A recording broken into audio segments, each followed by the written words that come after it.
Sir, you may call the meeting to order. Okay, thank you. I'd like to call the meeting to order. I apologize I can't be there in person today. I see some of you there. Glad you're in person. Glad we're able to meet. We may be short a few people because of vacations and so forth. So I call the meeting to order. We will now proceed with roll call. Velma? Richard Farias, Lawson Picasso, Diana Martinez, Frank Gonzalez, Andy Castillo, Raquel Zapata, Adelita Cantu, John Kelly, Tom Corser, Here. Ali Waters, Bill Day, I'm here. Mary Dennis, Steve Bonnet, and Andra Capsettle. Velma, did we capture Richard Farias? Yes, I Thank you. We will now proceed to the invocation and pledge of allegiance by Nancy Tabades. Thank you. If we can all please bow our heads. We come before you today to give you honor and praise. Thank you for every gift that we have been given. We thank you for the opportunity to come and gather together this day. We ask for your hand of blessings on this meeting of the CPS Energy Citizens Advisory Committee. We ask that you guide and direct our meetings so that it is full of wisdom, productivity, and respect from one another. Thank you for helping us to accomplish our work and our goals this day. Amen. And now to the Pledge of Allegiance. I pledge allegiance to the flag of the United States of America and to the republic for which it stands, one nation, under God, indivisible, with liberty and justice for all. Thank you. Thank you, Nancy. All right, I'd like to introduce our interim president and CEO, Mr. Rudy Garza, who is joining us today. And Rudy, can you hear us? Yeah, Yvonne, I can hear you. Can you hear me? Yes, sir, we can hear you loud and clear. Thank you for being with us today. Sure. I apologize. I was on last meeting, but I only had a limited amount of time, and you all had a lot of business to conduct. So I decided to come back this meeting just to, number one, say hello and thank you for your continued service and commitment to CPS Energy. I know that y'all have been digging into some substantive issues from a customer perspective, from a generation planning perspective, and all the great things that you all do to help us with perspective. So again, I just wanted to swing by. We've got a lot of really, critical, issues that we're dealing with right now. I think by and large, we're having a pretty good summer season. We have seen some issues with our power plants that we've kind of worked through. We're just running them harder.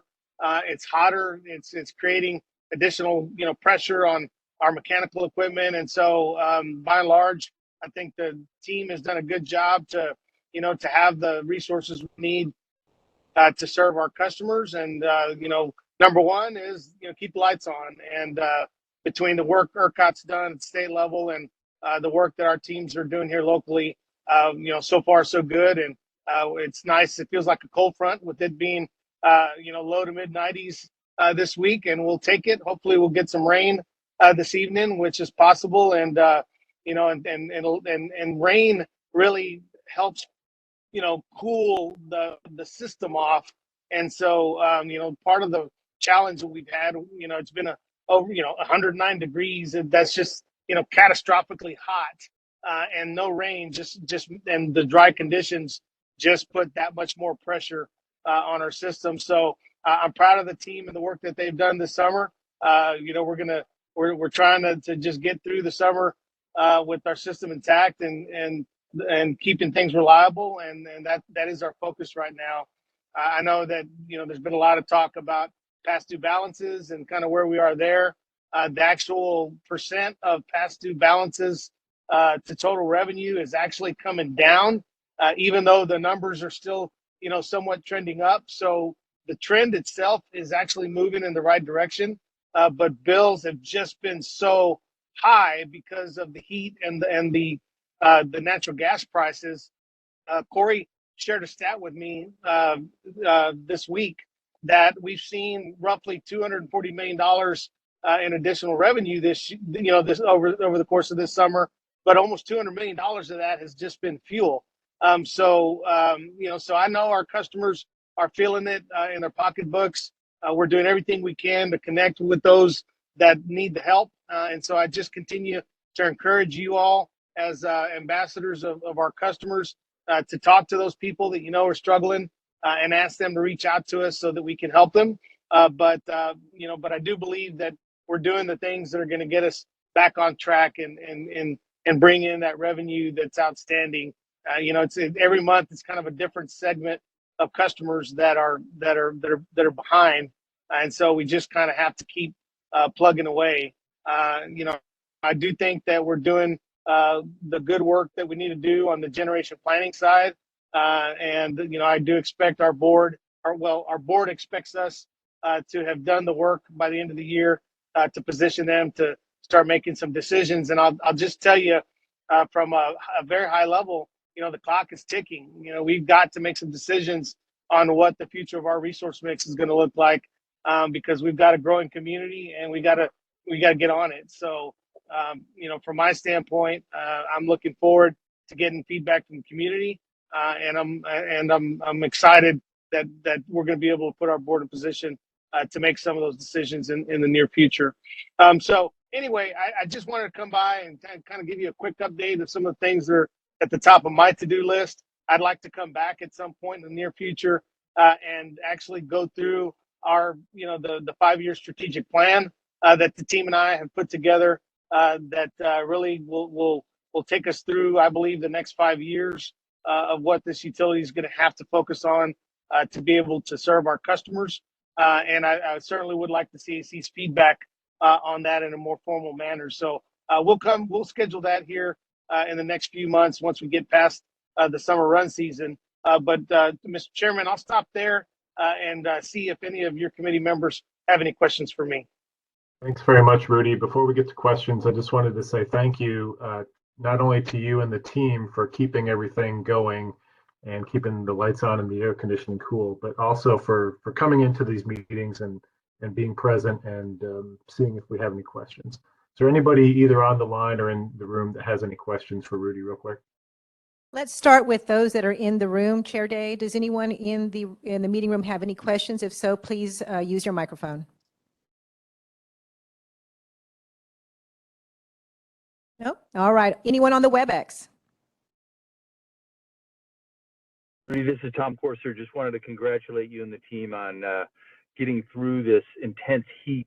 I've had personally a number of people comment on their bills rising and so forth, and I know you guys, Corey especially, has put out some good materials on how to read your bill and how to interpret it, and I think that's helped a lot. But I just really want to congratulate your whole team in terms of how to navigate tough times like this. Well, thank you, Tom.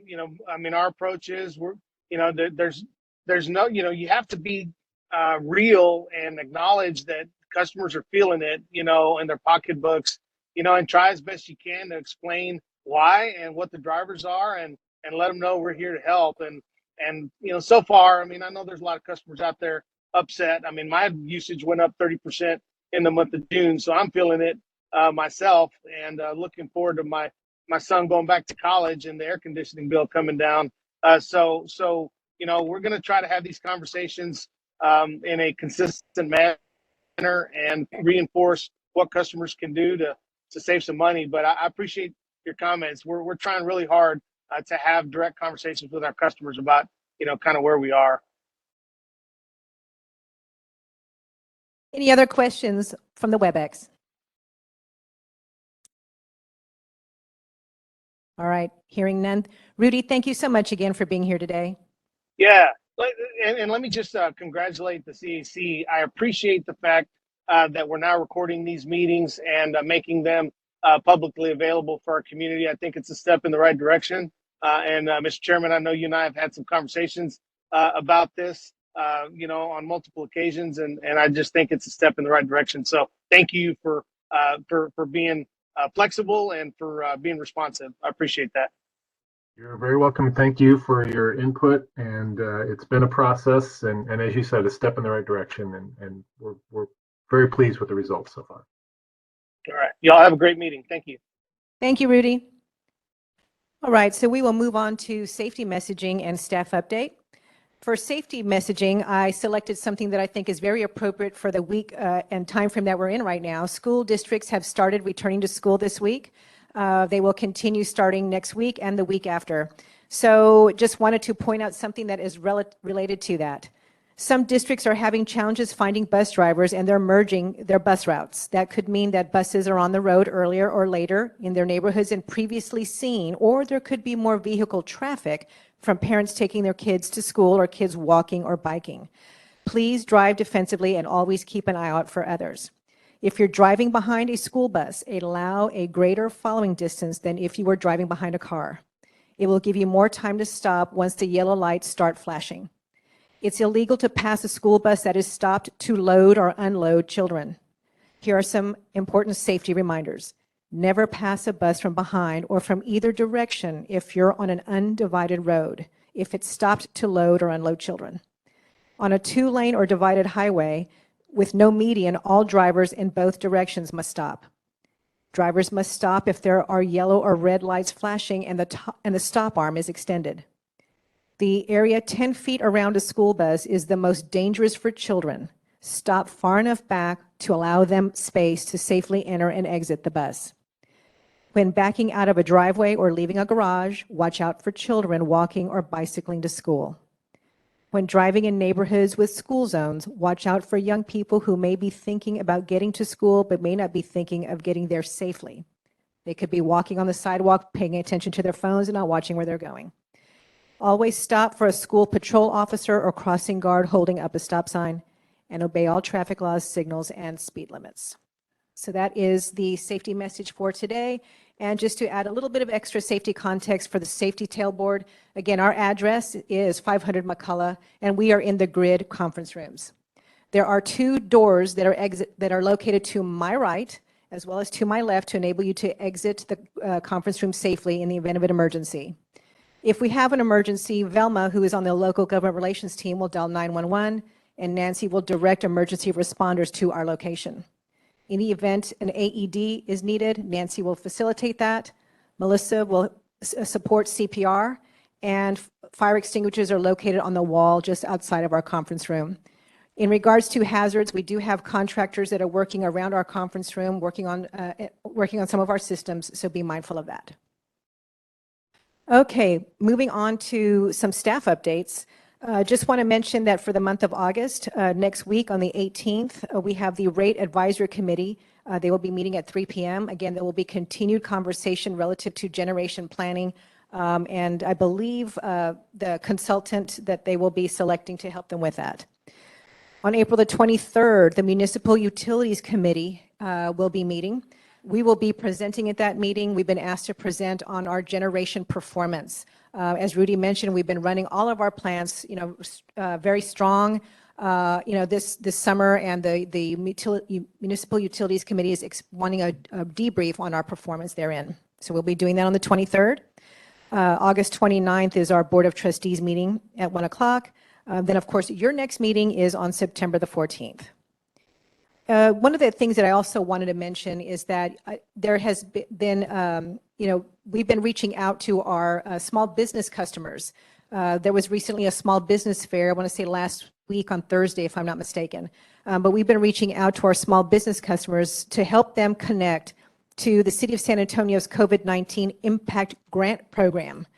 So small businesses who are needing help that were impacted by COVID-19, they can apply for a grant through the LIFT Fund. And our Energy to Business team can help facilitate that. And there's also information about that program on our website. I'll pause here to see if anyone on the CPS Energy team wishes to add a comment to that. Yvonne, it's Jesse Hernandez, if I may. Hello, Jesse. Hi, good afternoon, everyone, or good morning still. Great pleasure to be here with y'all. I just want to chat a little bit more info on what Yvonne shared in regards to the City of San Antonio Small Business COVID Impact Grants. The timeline for application, the period for applications was from August 1st, and it closes at 5 p.m. on August 22nd. So it's a very short window. Would encourage any of you who have a small business, or any of you as you encounter small business customers who may benefit. It's really a great opportunity for them to qualify for these grants that range from $15,000 up to $35,000, and there's even an additional $10,000 available if the business was impacted by construction. And for those those businesses that are selected for the grants, the awards are going to start, or the disbursements are going to start as early as September 14th. So definitely would be available very, very quickly for these small businesses that are hurting.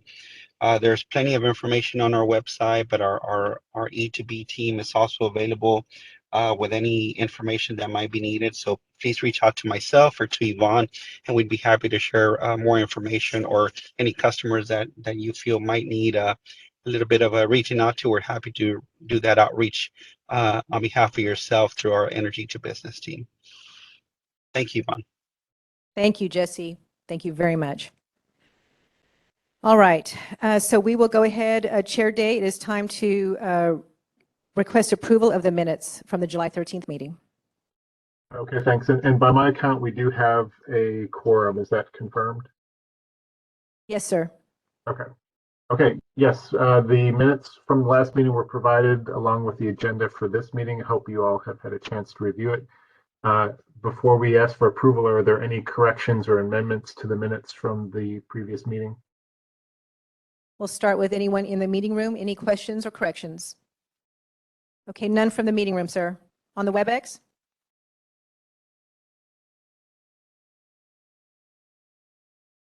Hearing none. Okay, can I get a motion to approve the minutes as stated? So moved by John Kelly, Second? seconded by Stephen Bonnet. Very good. All in favor say aye, or raise your hand. Aye. Aye. Thanks. Any opposed? Very good. Thanks, Yvonne. You're very welcome. All right, so we're going to move on to today's topic, and we have two speakers with us today, Mr. David Key, our Director of Energy Market Policy, and Mr. Jonathan Tijerina, our VP of Enterprise Risk and Development. And again, we're going to talk about Bitcoin data centers. There's been quite a bit of media coverage, articles, around these centers wanting to move in, to Texas, meaning they would be drawing power off the ERCOT grid. There's also been, questions and interest, if you will, in the community relative to the growth in EVs, EV charging, that impact to the grid, and also the ERCOT market. So starting, David Key will be the first to kick off our presentation. Good morning, everybody. I'm Jonathan Tijerina. As Yvonne mentioned, I'm the Vice President of Enterprise Risk and Development. And so what David and I have for you here today is really designed to be very conversational. So feel free to interrupt us and stop us for questions.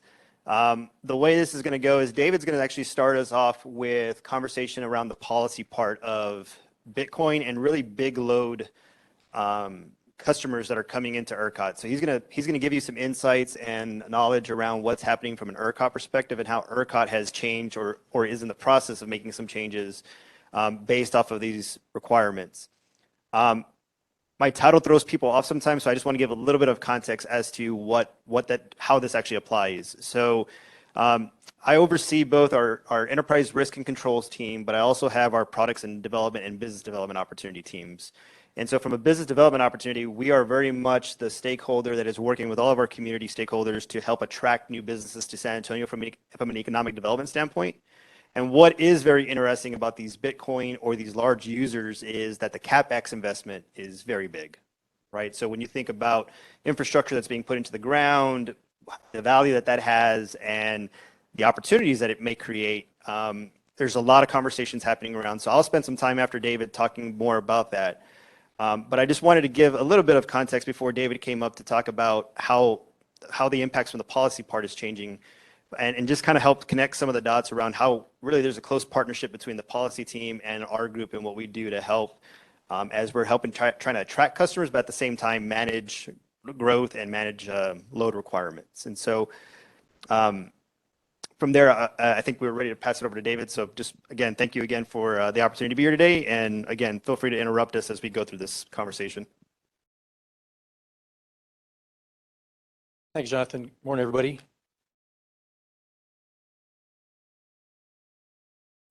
So Jonathan laid it out pretty well. Just to introduce myself a little bit.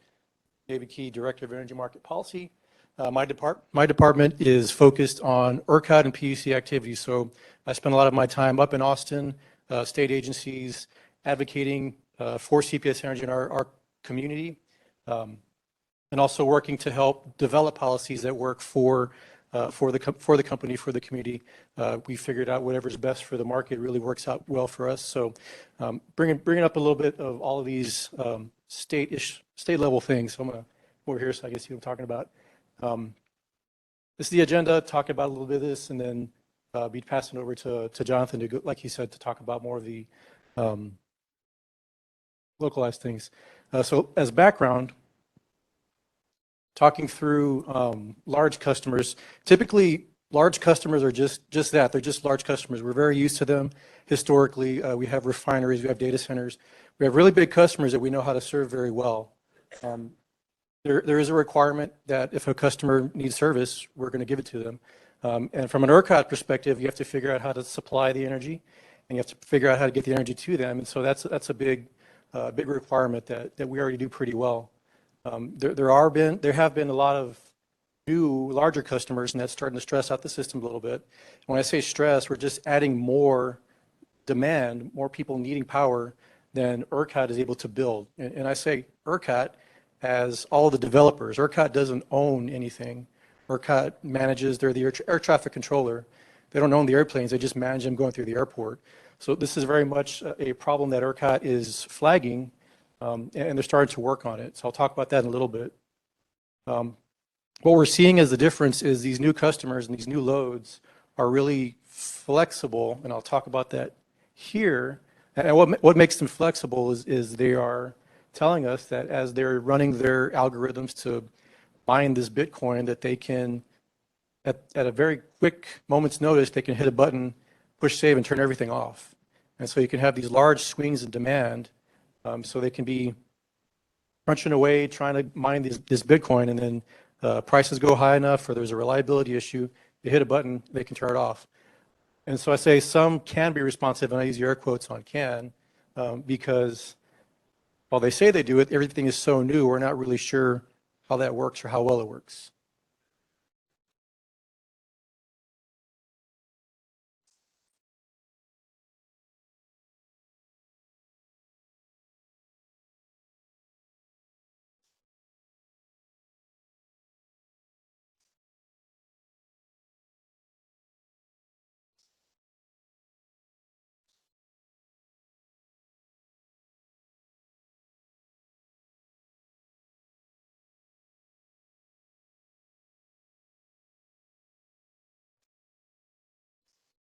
Hello?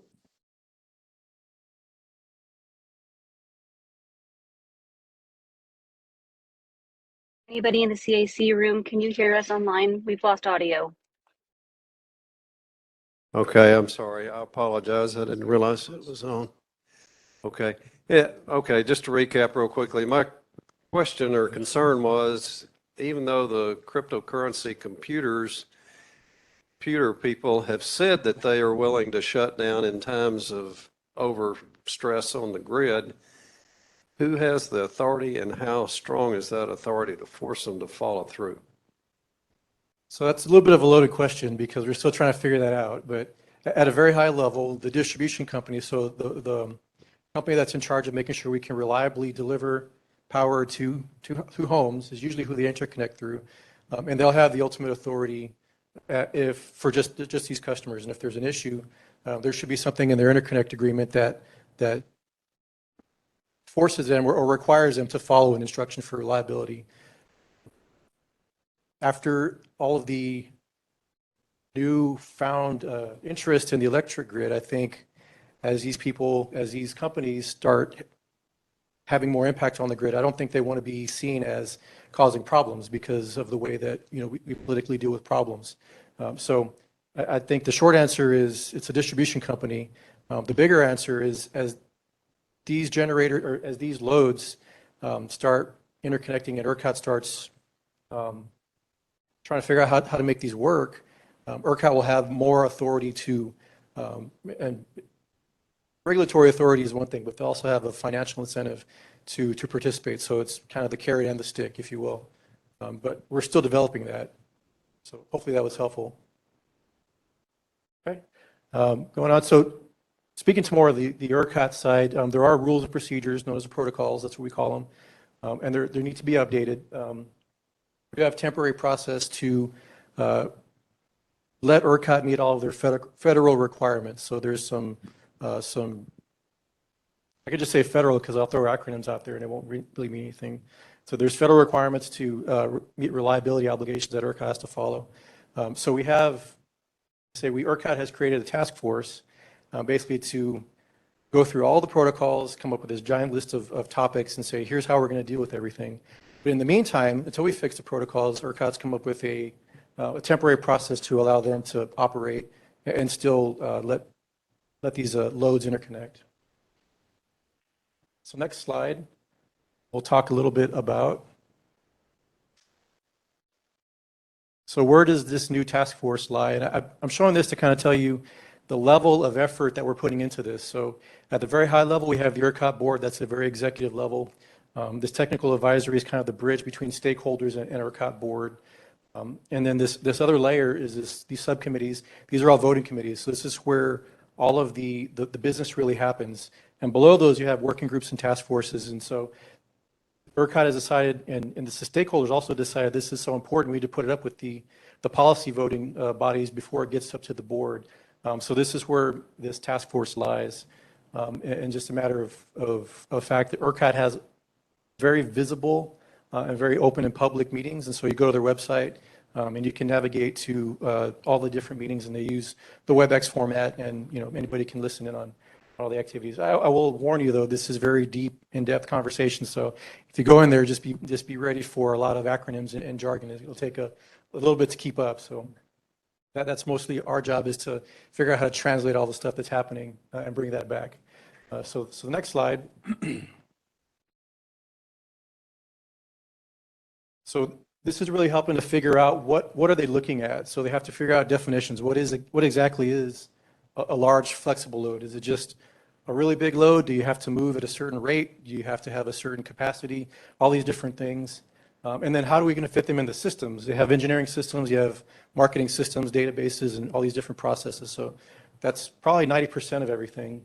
And then once you get them into the system, how do you pay them? How do they participate in the market?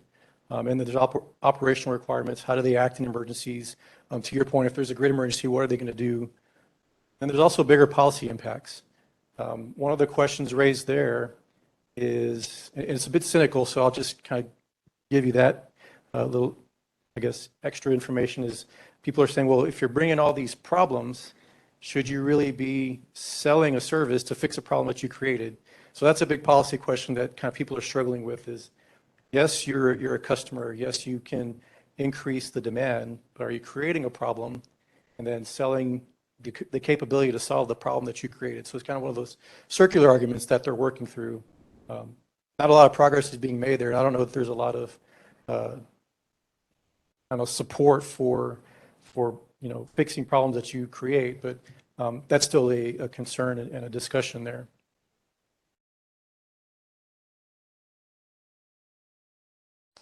Go back real quick, I'm sorry. Just to kind of finish out the slide. I will note that we did have a meeting back in April. That's when this whole work started. And they've been having meetings as much as they need to, sometimes weekly, sometimes monthly. And they're going to go through November and try and get everything updated. They're not going to make any decisions. They're not a voting body, but they're going to make recommendations to the voting bodies and then start moving formal protocol changes through the process. So now we can go to the next slide. And this next slide actually shows, it may sound complicated from all the things that I'm telling you.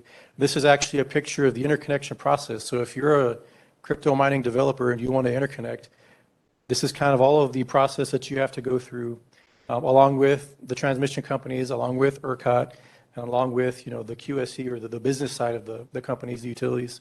So it's a very involved and in-depth study in making sure that you can interconnect reliably, that you can work through all of the requirements if you're going to sell an ancillary service, if you're going to sell a reliability service, make sure that it works through everything. So this is why it's taking so long, and this is why it's such a big topic, because it touches a lot of different parts throughout the state and throughout these processes. So it's pretty complex.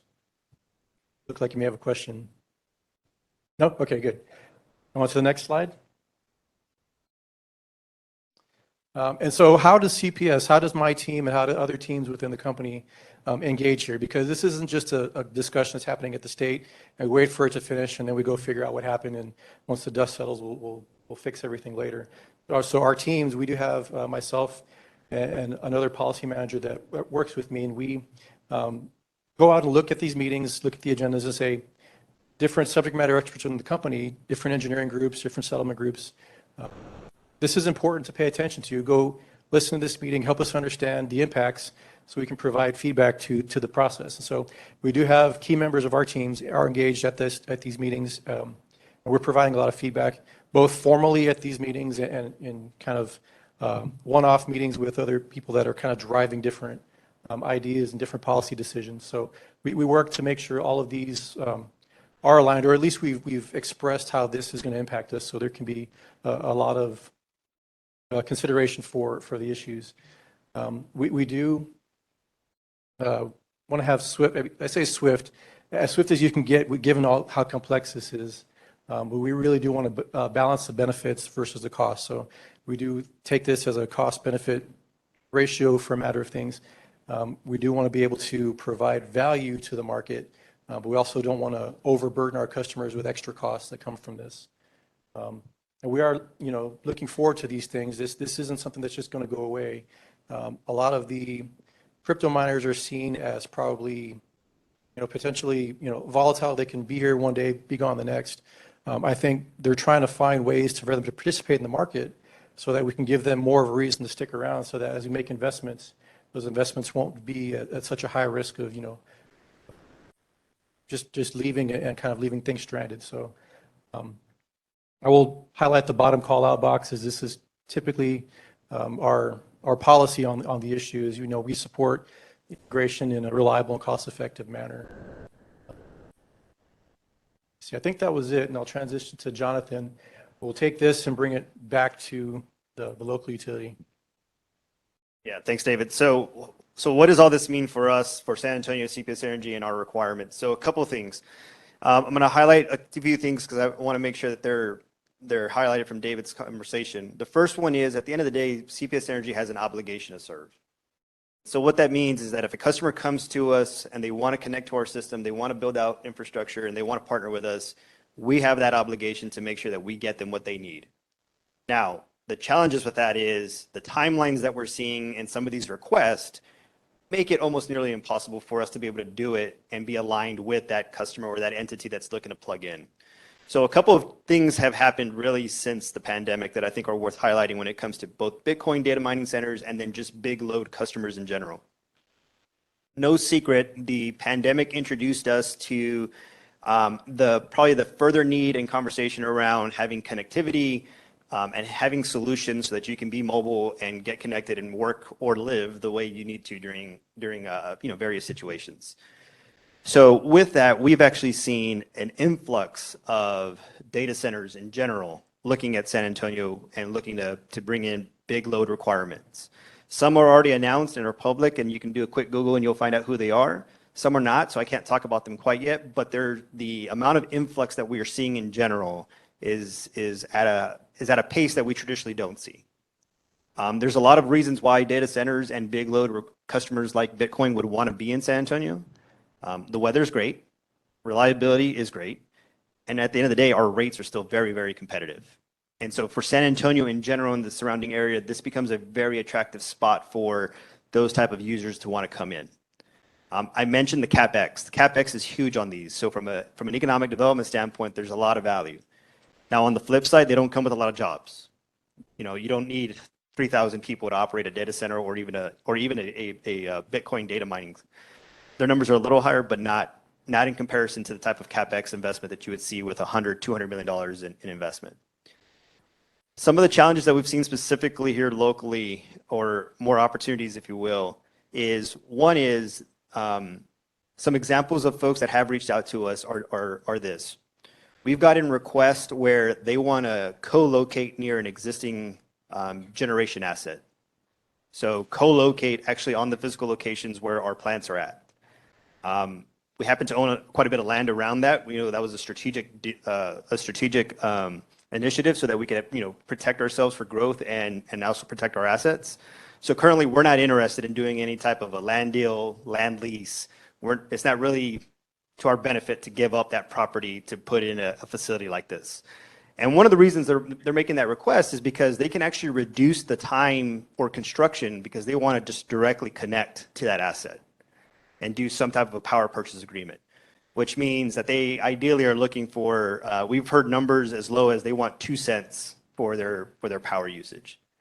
And in return, as David was talking about, they will give you the ability to shut them down, use them for peak reduction, and kind of create new programs.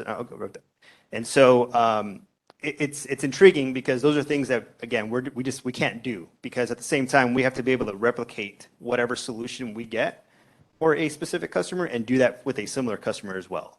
And I see there's a question here in the room, so I'll stop for a second. Yeah, in consideration of a new business coming in and a large demand on our power supply, is there an issue there that you could require them to provide some of their own self-generation of power, like for instance for solar or other Sure. means? Great question. So in partnership with Carmen Nielsen's team, the account management team, we really work through a customer agreement where we're looking at all those options. In full transparency, no secret again, probably, a lot of the large load customers are the big companies that we're all familiar with, and they themselves have carbon goals that they're trying to meet by 2030, 40, and 50. So they're coming in also wanting to talk to us about how they do additional options around renewable generation, self-load, backup generation, and so on. So yeah, there is very much a collaborative conversation going on with these customers that are coming in to talk to us. Now, with that said, fortunately, we've been long as a community when it comes to our generation, right? And we're obviously having a lot of conversation around what the future of the generation looks like. But what is critical is that what's very important for us is knowing what we call a load ramp schedule. So basically, from day one of install to when they're fully operational, what does that line of progression actually look like when it comes to their power needs? And because we get that in the agreement, we're actually able to partner with our generation planning team and everyone else and actually take into account how that growth will impact the total portfolio. So right now, it's been great because I think the number is still something like CPS Energy is still seeing somewhere north of almost 2% of growth happening here from a load perspective, which is a little higher than the industry average. And that's great for San Antonio because that just means there's more attractiveness for businesses to come into town. So hopefully that answers that question. The other thing that I want to talk about is time. This isn't easy stuff, right? When you're talking about pretty much anything over 30 megawatts, when you think of that, which is equivalent to a circuit at a substation. It takes time to order that in and get that equipment in, to engineer it, to get it energized, and then ultimately to provide that solution for the customer. We're seeing requests that are saying, hey, I need 100 megawatts or even up to 600 megawatts, which is equivalent to an actual coal plant in less than 18 months. Like just realistically, I think I'm probably not too far off to say I'm not sure anyone can do that right now. Unless you have an existing facility that is going to be literally just transferred over to that type of a user, that's a very uncommon practice of way of doing this, right? And then when you couple in all the supply chain issues that are happening worldwide, there are delays. Like it's no longer just a traditional process. So for right now, the way we've been able to manage it is that when we get these kind of requests, we have a team that goes and does the whole process. We validate, we start working on scenarios. And usually the decision point comes down to those two things. It's location and time. And for right now, what we're seeing on some of these, specifically on the Bitcoin ones, which I will also say have reduced in the amount of calls we're getting from them lately, their time requirements are just, no one can do it. It's very unlogical right now at this point.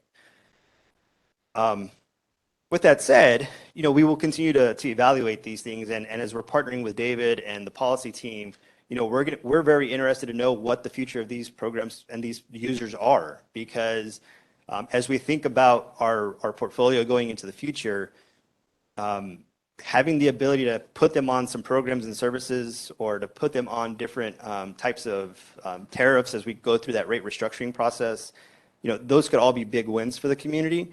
But at the same time, it's about managing the portfolio overall. And so I think the next slide is actually just the Q&A. So we're happy to stop here and start taking any additional questions that rather from in the room or online.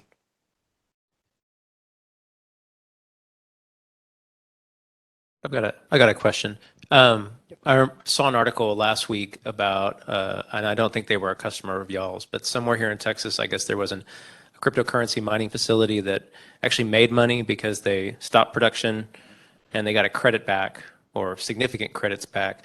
And I guess because the market for cryptocurrency is so iffy right now, like every other market, that they actually made money during that process. And I don't even know if CPS Energy serves any cryptocurrency facilities, or if you can even say that. But I was just curious, is that common for large load customers to offer credits for them to cease production or lower? Yeah, so actually at the most, great question. So at the most simplest foundation, it's not uncommon for large users to help during market needs to reduce their loads and then them to receive a credit, right? ERCOT's got a program, and our demand response program in essence is that exact thing, right? We call on these big load losers to reduce their load, and at the end of the year, based off their performance, we pay them a credit back, right? They get a financial credit. So to answer your question, no, it's not uncommon. To the best of my knowledge, we do not have any crypto data centers in San Antonio, other than whoever may have one in their house, that's doing it on their own. But from a big scale perspective, no, we currently do not have any in the portfolio. Good deal. Well, I think you get me again, because now we're going to talk a little bit about electric vehicles. Jonathan, before we do have a question on the WebEx side. Okay, great. Frank? Hi, everyone. So my question is, it's two-part. The first one being only because this brings me some concern. Like my colleague before me mentioned that there's an article where we had some cryptocurrencies making a profit during COVID. And recently we also had some in the same time period went belly up. And they were probably one of the top 5, top 10 cryptocurrency machines. And because the market's so volatile, they bellied up and put everybody at risk. And so us as CPS, what are our strategic plans in the event something like this happens? Like if they're a customer of ours and they go belly up and they're requiring this amount of energy, and then we find out they go bankrupt because they can't pay the electric bill and they can't pay their people, how are we protected? Sure. Thanks, Frank. Great question. So don't know if anyone from the account management team is on, so they can't grade my paper, but I'll give you the best answer. I may need to follow up.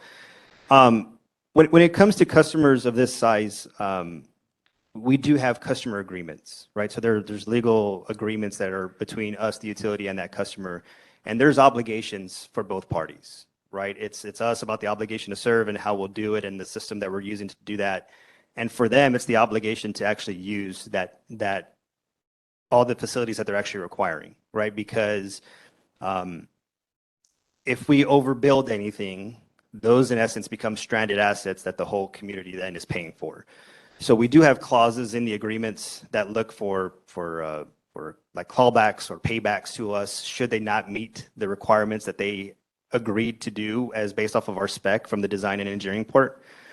And I'll stop there because I'm sure there are additional legal remedies that we have through possibly through bankruptcy court and others that we could go through. But at the core of that function, the strategic way that we manage that right now is we do require a customer agreement that's got legal terms in it that allows for us to recuperate costs should they not fulfill their obligation on their end. So hopefully that answers that question. Yes. And my second part of my question is, so it sounds like we're getting more data centers in the incoming future for San Antonio. And this will probably be about maybe the third or fourth data center we built in San Antonio, plus or minus few with a couple code names for contract and legal wise reasons. At this point, don't we have a plan to we just make custom data center plans for each client? It sounds like most of these big data center giants are requesting a custom data center built in San Antonio that require their own power needs. Is there somewhere in regulation that says that they have to have, like my colleague before me said, their own generation to be built, or they have to provide their own, so that way it doesn't tax our whole system? Yeah, another great question, Frank. So from a regulation standpoint, no, there's not, right? They have their right to use power and to meet their business needs. With that said, from a products and services standpoint, what we are thinking about is how do we better partner with those prospects as they come in to introduce them into the pipeline of the options that we have to offer. In particular, when it comes to them being a participant in our programs to reduce demand when needed for reliability and market participation. But from an actual policy perspective, no, there's not. From a policy perspective, I think that's something that is intriguing, especially when you think about if they're receiving any type of an incentive from, whatever entity that can give them incentives for their economic development. But as of right now, no. The best that we have to work with them is to push them, if you will, through the pipeline of our products, which at the same time they're helping us develop additional products so that we can reduce that demand when needed. Question then. Jonathan, this is Deanna. Can you hear me? I can. Thanks, and I appreciate the information that you're sharing specifically on our large load customers, and just also to support the growth that we're seeing across the board and in our community, specifically for large load. We have done some team changes within our customer strategy team under Carmen Nilsson and customer value optimization, and we have pivoted some of our resources to really be dedicated to the process that these customers with large load will need to support, so that we make sure that we are balancing out what they need to run their business, as well as making sure that internally we are prepared for that. It's a very close partnership with Jonathan and his team, as well as across the organization, to make sure that we can support the request, or if we can't support the request or the growth, how we can additionally help those customers. Yeah, great comment, Deanna. And I think it's worth also just always mentioning, like, in a lot of ways, my team are the fishermen, right? We're trying to get the prospects to look at San Antonio, but that's where the collaboration with Carmen Nielsen's team comes into play, because once we have them in for the first meetings to start learning about their specs, it really is a partnership all the way to when they start, hopefully, are selecting San Antonio and then, starting the construction. So thanks for that, Deanna. I see we have a question in the room here, Mr. Kelly. Yes, I just had a question. I was wondering, the committee meeting that was being discussed earlier with ERCOT at the high level about this whole procedure and trying to set up protocols to deal with these users. Is it possible that they could implement some additional protocols and restrictions and requirements that would hold us harmless if the cryptocurrency miner, if they go belly up? Seems to me like that's kind of a high-risk thing, and like you just mentioned, that leaves some stranded costs there, especially if we built a substation or some transmission lines and so forth that otherwise may not be needed for a while. Yeah, great question. David, you want to jump in there? Yeah, so I think the easy answer is that ERCOT would stay out of the distribution side, so they try to stay at a high level, the market and the transmission of energy across the state. So this is talking about how to hold or how to help utilities at the customer service level, right? So I think they try and stay away from that. So it's really going to be up to each utility to figure out how to put those hooks into their customers and make sure that they're safe from that standpoint. It's really all going to go into the contract and the interconnection agreement, I believe. I might have a follow-up then. For those of us that are municipal utilities, our situation's a little different than the for-profit companies that serve maybe the Metroplex and other areas of the state. But for people like us in Austin and Garland that have our own municipal plant, is it possible that we might want to, or maybe we already do, have some sort of a collaborative effort or something to look into this from our perspective, as we may have a little different issue than other generators do? Yeah, I'd probably defer to Jonathan and their teams because our focus is mostly at ERCOT. So if this was something we could definitely work through, but I'm not aware of any efforts yet. Yeah, I'm not aware of any like an official effort, but I will say yes, the Texas Public Power Association, right, is really the mechanism that brings all of the city municipally owned utilities together here in Texas. And this is a topic that's being brought up there as well. When you look at regional conversations, New Braunfels, Austin Energy, us, we're also all, we're collaborating with one another to kind of think about not only big loads, but also technology and emerging technology. So the answer is yes. There is avenues and partnerships that we leverage for things like this. Thank you. Anyone else online? It's Karma. I'm going to just add on to what Jonathan said. I have the customer value team that works with our largest customers and that Jonathan was talking about that we collaborate with, especially on these very large load requests. And there are conferences that we also attend that are really dedicated to large load type customers and requests, and it includes utilities and billing features and financial folks and all kinds of stuff that we also glean a lot of information from. Yeah, thank you, Karma. All right, so you get me again for another couple of minutes, and I'm going to go quickly through these slides because I think the root of the question is just how are we planning for EVs? What's it going to do to the system, and what's the impact?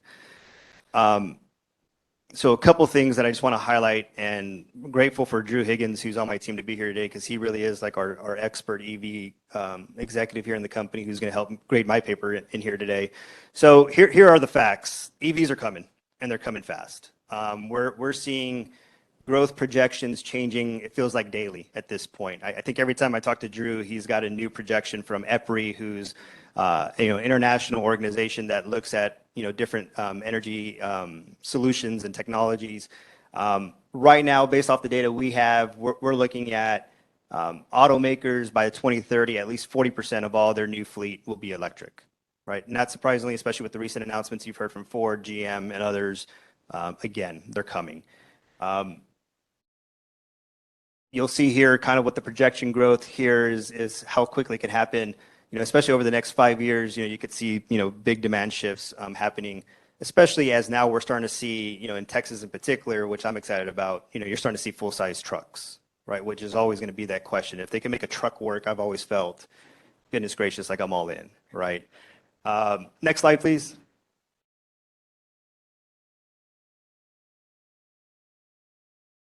All right, so just quickly, some quick estimates here specifically for San Antonio. Projecting anywhere near to 45,000 EV vehicles by 2025. We're curious to track this. We're wondering how this is going to be impacted by all the global supply chain issues, in particular around chips, right? These electric vehicles are coming smarter and smarter, every new model that comes out.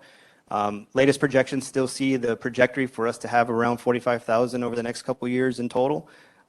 Will that materialize? Time will tell. There are some projections that we think we can calculate around what additional revenue that creates for EV because they'll be charging off the grid. That's probably going to change as they become also more efficient and there's just more options for charging options. And then maybe the biggest thing that I see that I think is of interest, and Drew did a nice job of highlighting the Ford Lightning, which is I think another game changer from a pickup perspective. You can see what Bloomberg is referencing as the vehicle cost per mile, and that's a side-by-side comparison of the Ford Lightning versus the equivalent gas version. And so you could see from an efficiency standpoint, there is money to be saved for the consumer, which ultimately I think will drive additional interest for EVs. Next slide.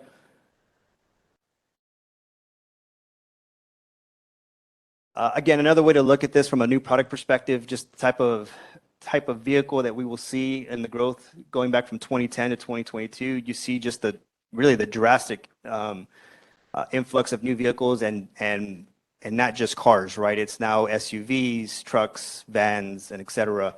Average range is now going somewhere around 260 miles. If you remember when the Nissan Leaf came out back in 2010, you were getting almost 100 miles, I think, was the initial plan. And the Chevy Volt, which was a plug-in hybrid or a plug-in hybrid electric, was giving you 40 on the battery, and then you were having the hybrid technology. So we're seeing average range increase. And Drew, you're going to grade me on this one hard. I think the average consumer in the United States round trip is still less than 20 miles per day. Is that correct? In Texas, it's 34, but I think national average is somewhere like less than 20. So you can start getting an idea of how that's going to translate into how long your range of your battery is going to go and how you will think about charging from that perspective.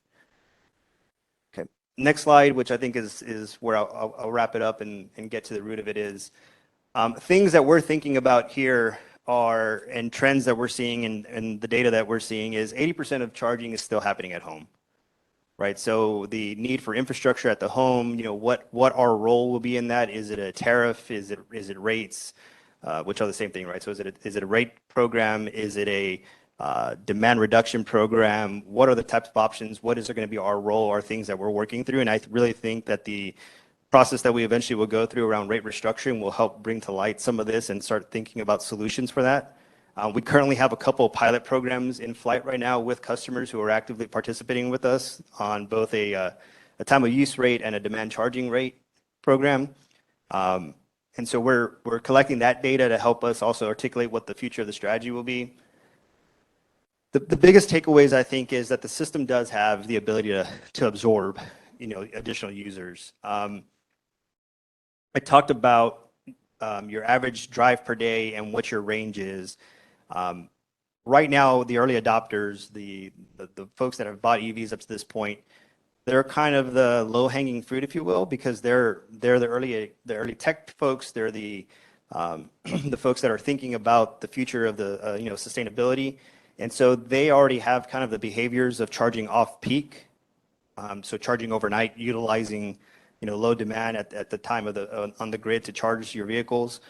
But as we continue to move forward, the biggest thing for us is going to be around just what does home charging infrastructure look like, and how does that impact the assets that we have currently out in the grid. I'm going to tease a little bit is that I think in the coming months we'll be actually coming back to you all, hopefully within the next year, to really start laying out and showing you a broader EV plan that we're currently working on. Right now, our biggest strategy, if you will, is continuing around the education and outreach of the vehicles and the benefits that it has. And so actually in September, at the end of September, going into October, I think it's September 30th and October 1, we'll actually be partnering with a lot of regional partners to host an EV event here in San Antonio.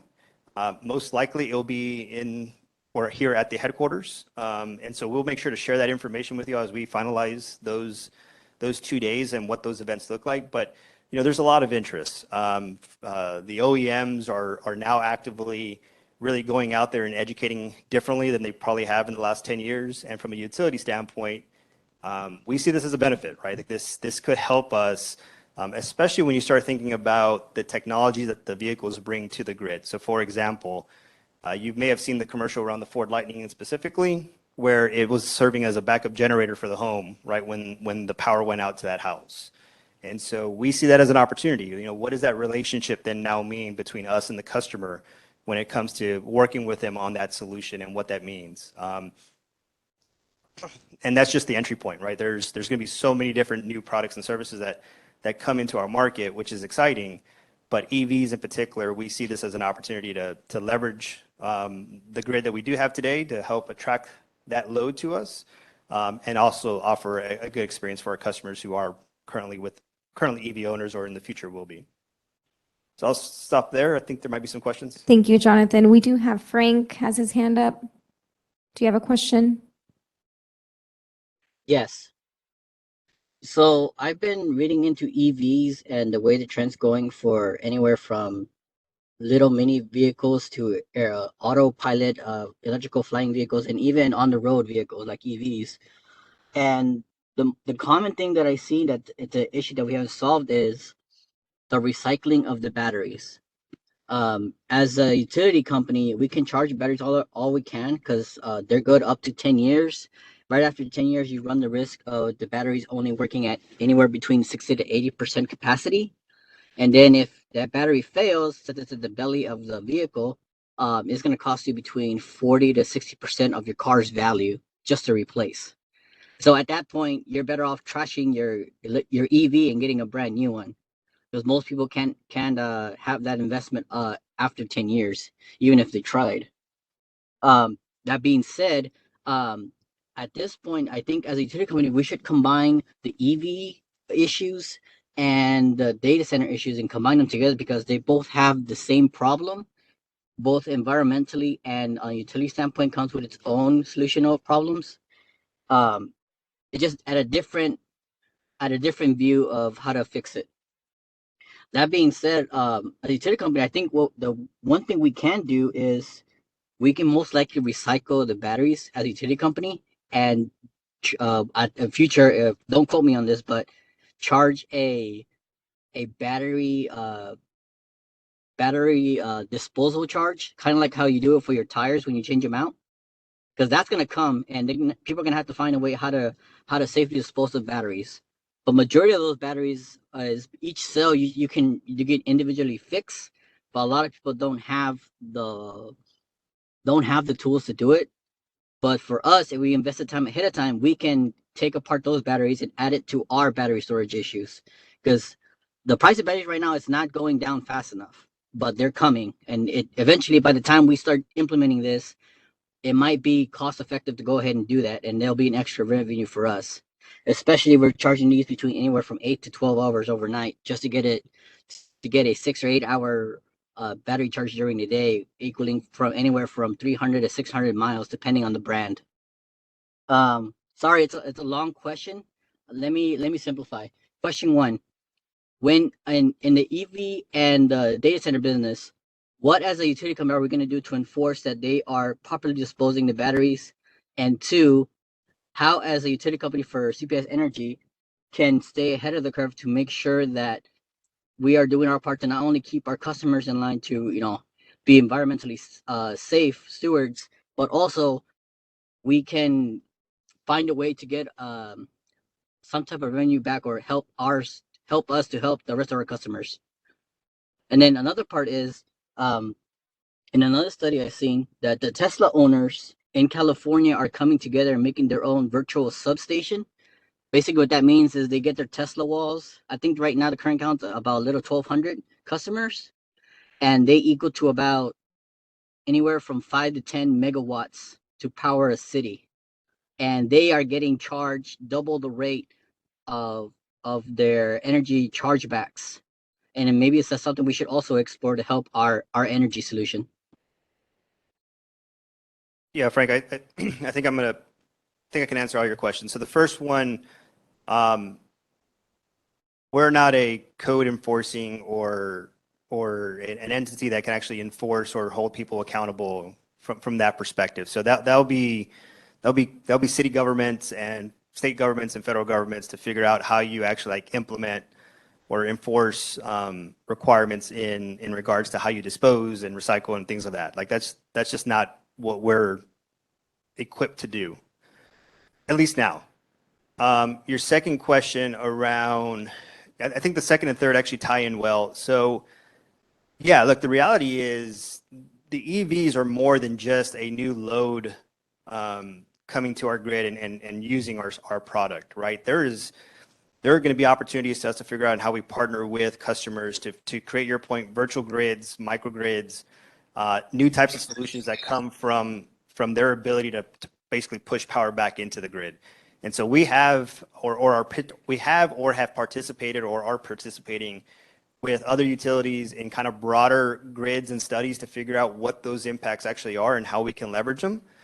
Because I do think you're right. This idea around a virtual solution around EVs for a substation or even a subdivision is something that I'm very much interested in. You know, the example that I keep thinking about in my head is that if you have a subdivision that, you know, you got a neighborhood or a street of 20 houses and 10 of them have solar systems, an EV, and a power wall, all of a sudden that will become attractive to the utility because I now have the ability to work with that system to provide some type of services to that broader neighborhood that will give me value back to the asset life, right? So we are thinking about what those values are, what the opportunities are.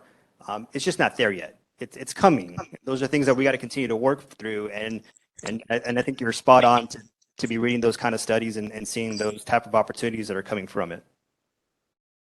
Hey, Jonathan, this is Richard. Also, can you maybe talk about, you know, we are doing some pilots and a lot of utilities are looking at the second life of auto batteries and, you know, how they can take advantage of that opportunity as the battery life is reduced on a vehicle and it's exchanged for a new one or pulled out of those units. So if you can talk a little bit about that and just to add about your, our view of the world is that, yeah, solar is going to continue to drop, battery storage, EVs are going to push those prices down also. Like you mentioned, from a utility, we want to be in that space where we can start sending signals to customers to push power back on the grid for either two things. One of them for demand response or when the grid needs additional support or even as we create microgrids. So, if there's, like you mentioned, if there's communities that have, large quantities of solar and battery, then it's easy for a utility to come in and say, okay, if I add, a little larger battery here, then I can pick up this and make a microgrid without having to invest in a battery that serves all that load. So it's interesting stuff. I know that we're looking at it. There's still a lot of research. It's still early stages, but great comments and bringing that up. Thank you. Yeah, thanks, Richard. I appreciate that. Oh, sorry. Thank you for that comment, Richard. There's Yes. one more point I forgot to bring up that's happening in my industry right now. Yes. In the home building industry, there's a pilot program, and there are actual home builders now retrofitting houses for solar panels, battery wall storage, and RV and generator plugins for all the houses. The pilot programs are happening north of the Union Dixie Belt, anywhere in the snow-capped regions, and it's working way down to South Texas. There are already builders that are changing their model plans to go ahead and include one of these or all three of them. But with the way that things are going, with, if I read the pilot programs correctly and what the market's saying is, eventually, I wouldn't be surprised in the next 5 or 10 years, all new houses will either come with solar panels already or with the battery storage already included with the house. And so it's one of those where we have to get at the head of the curve now as a utility company. And like you said, it's going to look very powerful and a new important asset for us when we find communities that have all three in the communities and we just pull power from them. And they'll benefit homeowners and other clients and customers to buy those specific assets in order, to not only acquire some kind of current in the future, but to also not worry about depending on power if something happens. Totally agree. Thank you for that. Yeah, and I'll just wrap up with Richard, your comment around the pilots that we're looking at. So last spring, we signed an MOU with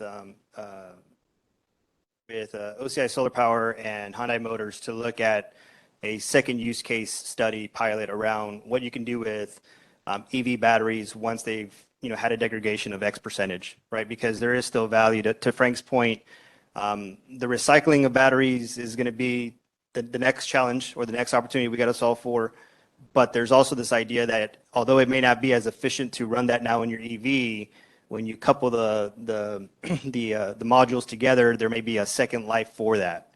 And that could be a backup service. It could be a possible resiliency service offering. And so we are looking at doing that. In full transparency, the pandemic kind of slowed that down from our other partners.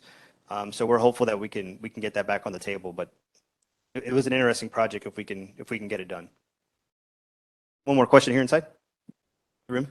Yes, this is fascinating to me because my big question coming into this thing is CPS Energy just trying to accommodate EVs, or are they actually are they promoting the use of EVs? And it sounds like you're kind of in the promotional stage too. My big question is, you showed all the infrastructure and the charging infrastructure, the public charging infrastructure is a combination of private sector built and maintain and public sector built and maintain. And I guess my question is, what is CPS's role? What is it and what it should be as far as building and maintain public charging stations? Great question. So right now the strategy has been that we're letting business bring in chargers. So we've designed a tariff, a rate that allows customers to be able to offer that service. So there are chargers that are out there that are not owned by CPS Energy, but we have a customer relationship with that entity to be able to do that. We do own, I think, still a few chargers. It's a partnership with the city. I think we maintain probably under 100, maybe it's under 50, 80. Okay, so under 80 chargers that we actually own and operate and maintain. There's a program that we do offer for folks to use those. We have a flat rate program where they can have unlimited charging for X amount of dollars per month, or they can use it as needed. Those locations, when they first started over 10 years ago, were located at very common areas like, Santikos movie theaters, a couple shopping centers, things like that. Right now, our strategy has been to allow basically private business come in and build out that infrastructure. When the data shows, in particular, up to this point, that 80% of the charging or over 80% of the charging is happening at home, our focus has been around what can be our role with the customer, in their residence, rather multifamily or from a single family house perspective. So that's where we're at right now. And I think to your point, yeah, we very much are also we want to attract and promote and help drive up adoption here in San Antonio because there is value. One quick follow-up. Sorry, John, but when you think about, you're projecting what the needs are and planning to meet those needs, is there one government entity that's responsibility, or how's this working and how's it working? Because it sounds like there are several cooks here, and who's the head chef that's determining what we're going to cook and how we're going to do it? I think the answer is no. There's not one entity right now. Yeah, there probably should be at some point. I'm gonna lean on a call a friend. Drew, am I missing anything there? I mean, you're talking about charging stations? Well, I think he's talking about in general, right? So you got infrastructure coming in, you got planning for the broader future, right? Howdy, folks. Drew Higgins. I work for Jonathan, Senior Director for Product and Services. It's a great question, and we're coming to an answer, right? So we are working hand in hand with the City of San Antonio, ACOG, particularly the COSA Office of Sustainability and COSA Office of Innovation on what a regional plan looks like for electric vehicles, because this is not a CPS Energy issue to tackle, right? This is great partnership. This is this is feedback from the community. We have to meet the needs of the community. And one of the things that is very important, and Jonathan and Corey have kind of instilled in throughout the organization, is we have to meet the community's needs as those needs emerge. And the reason why is because you don't want a subset of the community that cannot take advantage of electric vehicles paying for those who can, right? The electric vehicles right now are expensive, and we have a large low to moderate income community, and we don't want everyone subsidizing those few. So what we're trying to do is kind of have that just-in-time delivery. And so we're working hand in hand with our community partners to come up with a regional plan. And Jonathan and Corey are going to bring that to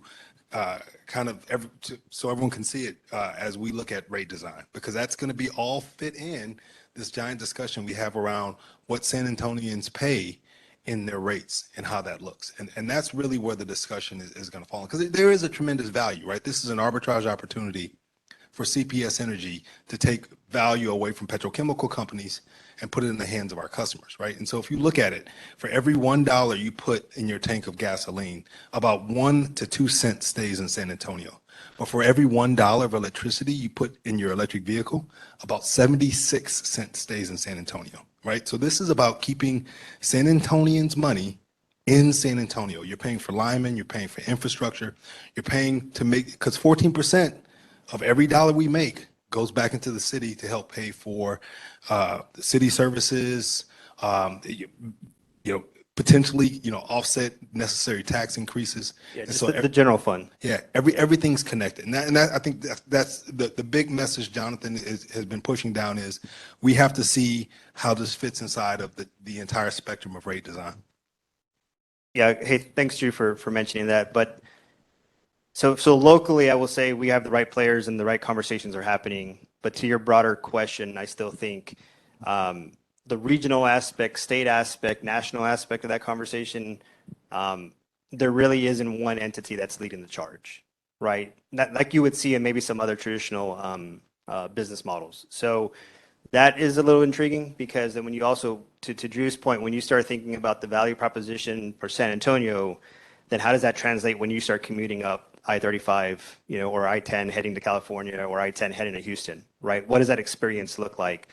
And so I think there's a lot more to come. And just like very similar to like the load requirements I was talking about earlier, I think the acceleration around EVs is gonna in a good way bring it to the center of the table to really start thinking about broader perspectives and broader strategies about how it actually can be more regional. So, yep. Everybody, this is Bill. Really appreciate you all putting this presentation together. This has been great, very informative, especially on relatively short notice. And I also wanted to thank John for bringing this topic to the committee to take a look at. This is a great example of taking something that's out there in the community, bringing it to the overall organization, getting some answers on it, and now we can take this information back to the people who are talking to us about it. So thanks again, very good presentation. It's time to move on to the roundtable. Just go around and see if anybody has anything similar that they want to bring up. So I'll go around the horn, starting in the room there. John, do you have anything that you want to bring up? Bill, thanks for your comments and your leadership. I just wanted to say, I think maybe Steve and I and some of the others that are more technically focused, we don't want to overwhelm our CAC buddies and members and participants with too much technical detail. But I think this has been a wonderful explanation, and Drew just at the end there just brought up some wonderful new broad view of things that I hadn't thought about. But so I think that's really good.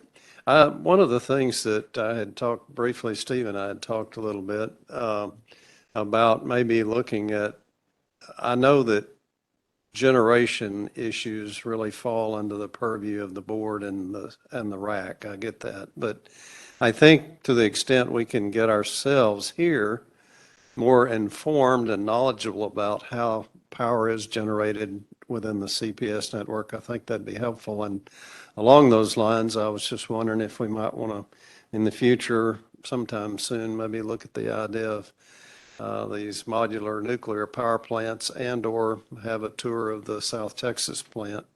Most of us probably haven't had a chance to see that. Just some thoughts for the future. Thanks, John. Andy, you got anything? Comment. Thank you.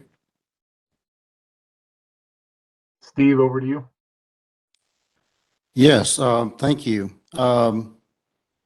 I'll make some observations since I'm so pleased to be here in person and actually see some of the committee members today and get to meet y'all personally. It's great.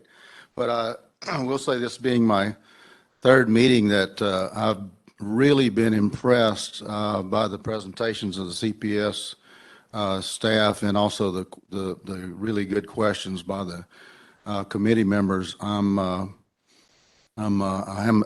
feel like I have information overload, and I think that's a good thing. The one thing that I keep thinking, and when it's, if I understand the purview as committee about, is to make sure that we get, we're good at getting information out to the general public about what's going on with CPS, and I'm seeing more and more of that every time. But I mean, every time I hear one of these presentations, I'm thinking, so much of the general public gets so little information, even though we've got all these great avenues now. And my concern is always there's an overreaction. We hear, you know, about the great loads in the summer and how we need to conserve, et cetera, et cetera. But I would also say that in CPS is, again, I want to commend them for the last, ever since our horrible little freeze in 21, they've done a great job being very proactive, getting information out to all the citizens about upcoming possible, you know, load problems with CPS.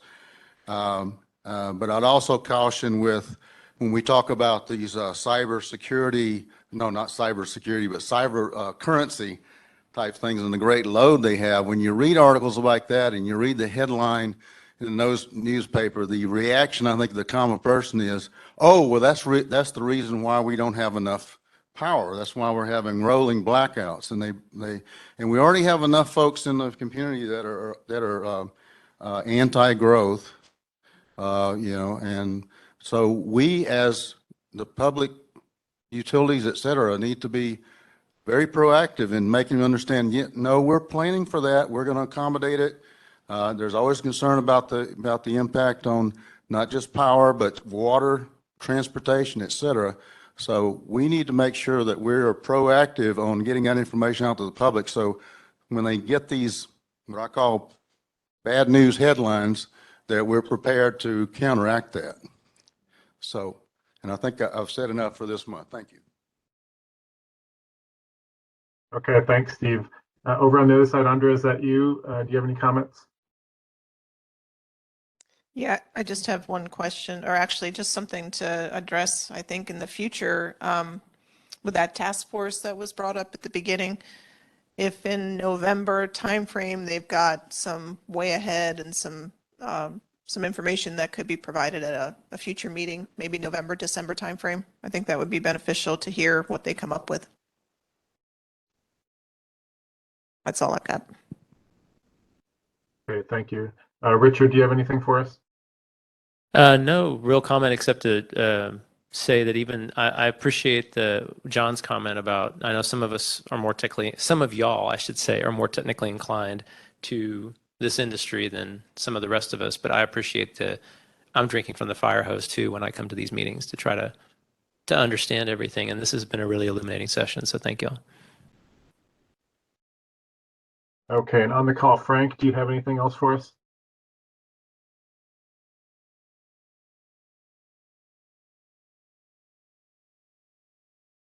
I do not. I'll wait till the end.